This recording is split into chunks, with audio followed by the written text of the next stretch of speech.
Hello, আজকে আমরা খুব ইন্টারেস্টিং একটা ইংরেজি শব্দ শিখব। চলেন শুরু করা যাক।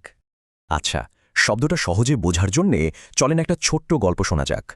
ধরেন একজন শিল্পী একটা একদম নতুন আর বেশ অদ্ভুত একটা ছবি সবার সামনে আনলেন। আর গ্যালারির সবাই তো ছবিটা দেখে একেবারে থমকে গেল, বেশ অবাক হয়ে। কিছুক্ষণ পরেই দেখা গেল সবাই এটা নিয়েই কথা বলছে। কারো ভালো লাগছে, কেউ আবার রেগে যাচ্ছে। তো এই যে শিল্পকর্মটা, এটাকে বর্ণনা করার জন্যে ভালো একটা ইংরেজি শব্দ কি হতে পারে? সেই শব্দটাই হলো প্রভোকেটিভ, মানে এমন কিছু যা মানুষের মধ্যে একটা জোরালো প্রতিক্রিয়া তৈরি করে।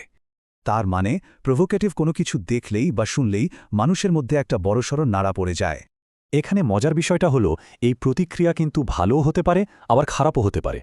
যেমন ধরেন, ভালো প্রতিক্রিয়া মানে হলো এটা নতুন চিন্তা বা আলোচনার জন্ম দেয়। আর খারাপ প্রতিক্রিয়া সেটা রাগ বা বিতর্কের সৃষ্টি করতে পারে। চলেন এবার দেখি বাস্তব জীবনে এই শব্দটা কিভাবে ব্যবহার করা যায়। এই বাক্যটা আমাদের গল্পের মতোই।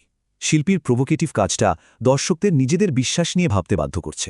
এখানে দেখুন, সিইওর প্রভোকেটিভ বক্তব্যটা ইন্ডাস্ট্রিতে এক তুমুল বিতর্কের ঝড় তুলেছে।